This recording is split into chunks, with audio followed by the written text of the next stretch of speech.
गाड़ी में जगह रखो गाड़ी में मारी जूनागढ़ शहर में छेल्ला घणा समयथी ज भूगर्भ गटરની કામગીરીને લઈને જૂનાગઢ શહેરમાં અનેક વિસ્તારોમાં રોડ રસ્તાની હાલત અનેક જગ્યાએ દયનીય જોવા મળી છે। ત્યારે જૂનાગઢ શહેરના મધરમ વિસ્તારમાં આવેલા સોમનાથ વિસ્તારમાં ભૂગર્ભ ગટરની યોજનાને લઈને કાચા રસ્તાઓ છે અને આ રસ્તાઓ ખોદી નાખવામાં આવ્યા છે અને લોકોને ભારે હાલાકીનો સામનો કરવો પડે છે અને બીજી તરફ આ કાચો રસ્તો છે અને વાહન ચાલકોને ભારે પરેશાની વેઠવી પડે છે। આ ભૂગર્ભ ગટરની યોજનાના કારણે રોડ ખોદી નાખવામાં આવે છે અને આ ચોમાસાના કારણે અનેક વ્યક્તિઓને ત્યાં પડશે કે આખરશે કે કંઈ અકસ્માત થાય તો જવાબદારી કોની તે મુદ્દે ત્યાંના રહીશોએ જૂનાગઢ કોર્પોરેશન ખાતે આવી અને ડેપ્યુટી કમિશનરશ્રીને આવેદનપત્ર પાઠવી અને યોગ્ય કરવા રજૂઆત કરી હતી। જો દિવસ 3માં યોગ્ય દિશામાં કાર્યવાહી નહીં થાય તો ના છૂટકે જલદ આંદોલનનો માર્ગ અપનાવવો પડશે તેમ પિયુષભાઈ પરમારે જણાવ્યું હતું કે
દર વર્ષે અમે અમારા સ્વખર્ચે નગરપાલિકાના ગટરની યોજનાના કારણે અત્યારે અહીંયા પહેલા જ વરસાદમાં હાલી ન શકાય તેવી હાલત થઈ છે। તમામ લોકોને નમ્ર વિનંતી છે લાઈવને વધારે શેર કરી આપણી સાથે રહીશો છે તેમની જોડે જ વાત કરીએ।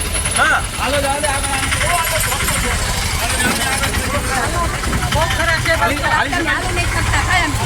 અમારા છોકરાઓને નિશાળે કેમ મોકલવા? રસ્તો સાવ ખોદી નાખ્યો છે, હલાતું નથી, ત્યાં નકરો ગારો જ થઈ ગયો છે।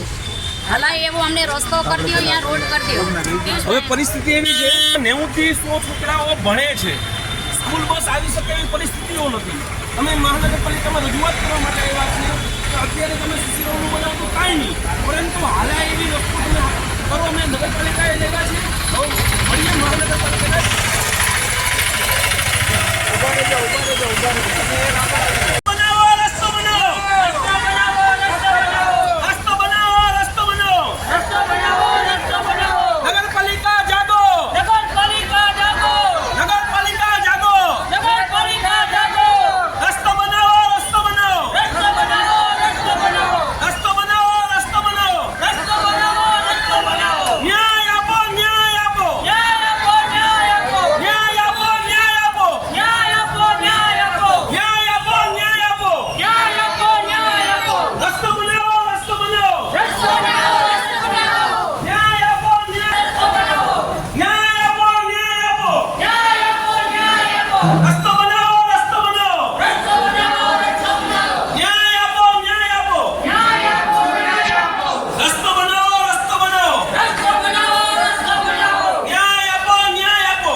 રસ્તો બનાવો, રસ્તો બનાવો,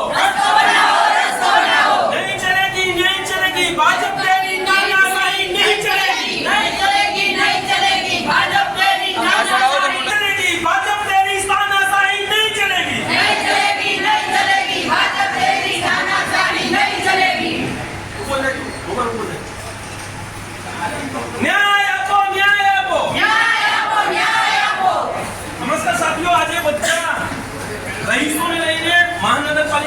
છે જ્યાં રસ્તાની અતિ બિસ્માર હાલત છે. પહેલા જ વરસાદમાં હાલી ન શકાય એવો ખરાબ રસ્તો છે. પાલિકાને વિનંતી ડેપ્યુટી કમિશનર સાહેબ છે.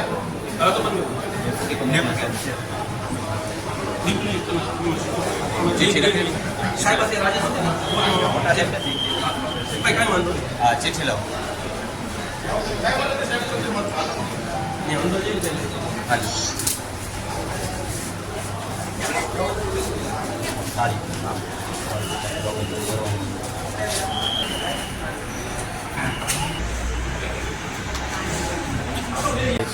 તમારે કયો વિસ્તાર મધુરમ એક છે. મધુરમ સોમનાથ ટાઉનશીપ એક છે. Ward number 13. સિમ્પલ વસ્તુ છે વાતને કારણ કે અમારે શું પ્રોબ્લેમ રસ્તો પડી ખરાબ હાલત છે. તમામ લોકોને મારો વિડીયો શેર કરવા નમ્ર વિનંતી કરું છું. હવે આપણે મળીએ મહાનગરપાલિકાના સુપ્રિન્ટેન્ડન્ટને કે ઈ શું આપણી વાતને વાચા આપે એવી આશા અને અપેક્ષા રાખીએ છીએ.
નમસ્કાર, હું પિયુષ પરમાર, સામાજિક કાર્યકર. આજ રોજ મહાનગરપાલિકાએ સોમનાથ ટાઉનશીપ, મહાનગરપાલિકાની હદનું સોમનાથ ટાઉનશીપ આવેલું છે, જેમાં સોમનાથ ટાઉનશીપની બહારનો રસ્તો અતિ બિસ્માર હાલતમાં છે. નગરપાલિકાના ગટર યોજના ખોદવાને કારણે કાચો રસ્તો હતો ને ગટર ખોદી એટલે અત્યારે હાલાય નહીં એવી પરિસ્થિતિઓ છે. ત્યાં સોમનાથ ટાઉનશીપમાં આશરે 150 પરિવારો વસે છે. તેમને હાલવા માટે પણ રસ્તો અત્યારે યોગ્ય નથી. નાના નાના ભૂલકાઓ ભણવા જવા માટે સ્કૂલ બસે ના પાડી દીધી, સ્કૂલ બસ નહીં આવે. ટાઉનશીપમાં ઘણી બહેનો પ્રેગ્નન્ટ છે. આવી પરિસ્થિતિઓમાં અત્યારે ચોમાસાનો પહેલો જ વરસાદ પડ્યો છે. આ પરિસ્થિતિઓ છે. મને તો એ પણ સવાલ થાય છે, મહાનગરપાલિકા કરી શું રહી છે?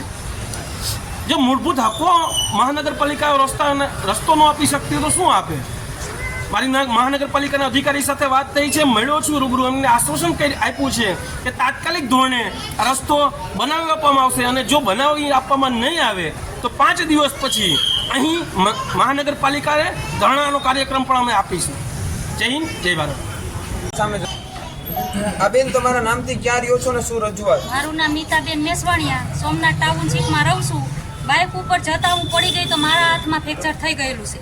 આ તો હું હતી, નાના ભૂલકાઓ માટે એવું થાય તો શું કરવાનું? પછી સ્કૂલ બસ નથી આવતી, નથી દૂધવાળા આવતા તો નથી શાકભાજીવાળા આવતા, તો અમારે કઈ લાઈન લેવી? પ્રેગ્નેન્ટ બહેનો હોય એને અમારે હોસ્પિટલે લઈ જાવી તો શા માટે લઈ જાવી? કોઈ વાહનની વ્યવસ્થા જોઈ, રસ્તો તો સારો જોઈ કે નહીં? મારે જ નીતાબેન મેસવાણી. માંગ શું છે? માંગ અમારે રસ્તાની છે કે અમને રસ્તો સારો બનાવી દો, જેમ બને તેમ વહેલી તકે.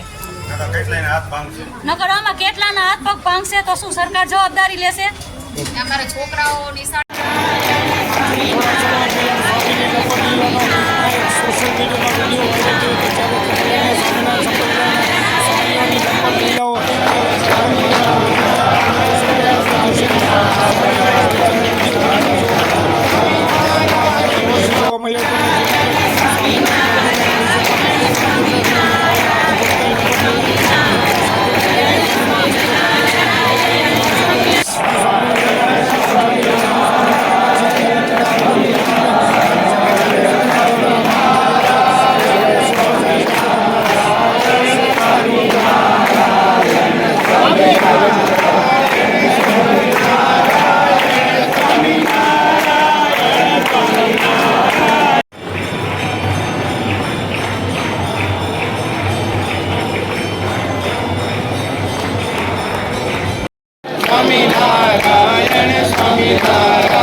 હા જી, શું માંગણી છે આજે, શું કાર્યક્રમ તમે?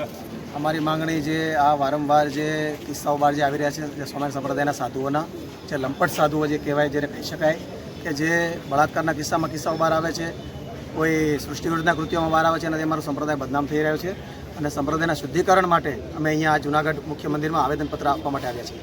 બીજો શું કાર્યક્રમ છે એ સિવાય ક્યાં આવેદન દેવાનું? આવેદનપત્ર અહીંયા આપ્યા બાદ અમારો કલેક્ટરશ્રીને પણ આવેદનપત્ર આપવાનો કાર્યક્રમ છે. હા, શું માંગણી છે? અમારી માંગણી એક જ છે કે આની વિરુદ્ધ જેટલા ટ્રસ્ટી બોર્ડ મંડળ છે, જૂનાગઢ જે ટ્રસ્ટ બોર્ડ છે, આવા સાધુને, લંપટ સાધુને બહાર કરે. નહીં કરે તો હરિભક્તોને બહાર કરવા પડશે. બાકી આવા સાધુને હવે ચલાવી લેવામાં આવશે નહીં. અને અમે વડતાલ પણ આવેદનપત્ર આપ્યું છે, અમે ગઢપુર પણ મંદિરમાં આવેદનપત્ર આપ્યું છે. પણ ત્યાં આવી રીતે શાંતિપૂર્ણ રીતે અમે આવેદનપત્ર આપવા ગયા હતા અને અમારી વિરુદ્ધ એફઆઈઆરો થઈ છે, ખોટી એફઆઈઆરો કરવામાં આવી છે. ચોરી ઉપર છે સીના ચોરી જેવી હાલત અત્યારે અમારા ઉપર કરી છે.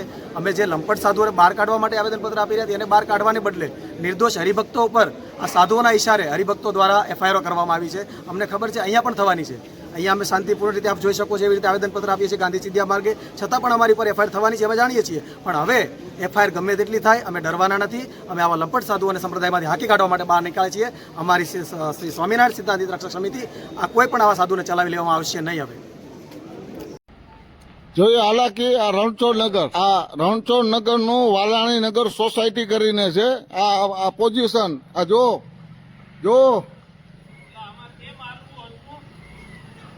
આ બાઇક આવે, જો કઈ રીતે હાકીને આવે, જો આ પોઝિશન.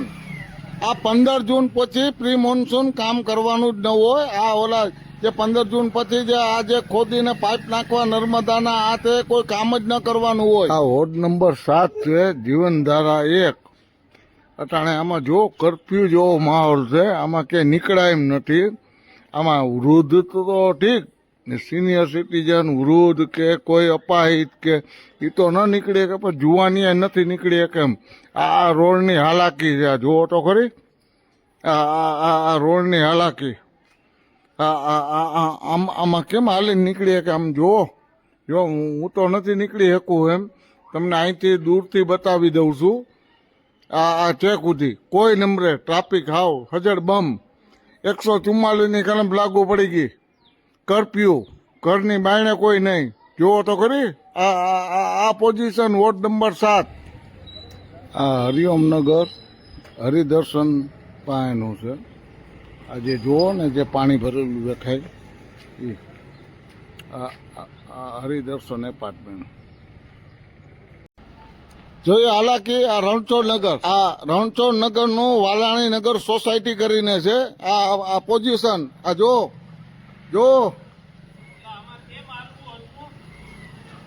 આ બાઇક આવે, જો કઈ રીતે હાકીને આવે, જો આ પોઝિશન. આ 15 જૂન પછી પ્રી મોન્સૂન કામ કરવાનું જ ન હોય. આ ઓલા જે 15 જૂન પછી જે આ જે ખોદીને પાઇપ નાખવા નર્મદાના આ તે કોઈ કામ જ ન કરવાનું હોય. આ વોર્ડ નંબર 7 છે, જીવનધારા 1. અટાણે આમાં જો કરફ્યુ જેવો માહોલ છે, આમાં ક્યાંય નીકળાય એમ નથી. આમાં વૃદ્ધ તો ઠીક ને સિનિયર સિટીઝન, વૃદ્ધ કે કોઈ અપાહિત કે એ તો ન નીકળે કે પણ જુવાની નથી નીકળી કેમ. આ રોડની હાલાકી છે, આ જુઓ તો ખરી આ રોડની હાલાકી. આમાં કેમ હાલીને નીકળીએ કે આમ જો હું તો નથી નીકળી શકું એમ. તમને અહીંથી દૂરથી બતાવી દઉં છું.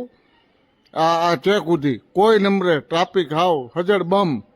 144ની કલમ લાગુ પડી ગઈ. કરફ્યુ, ઘરની બાયણે કોઈ નહીં. જુઓ તો ખરી આ પોઝિશન વોર્ડ નંબર 7. આ હરિઓમનગર હરિદર્શન પાસેનું છે. આ જે જુઓ ને જે પાણી ભરેલું દેખાય એ આ હરિદર્શન એપાર્ટમેન્ટ.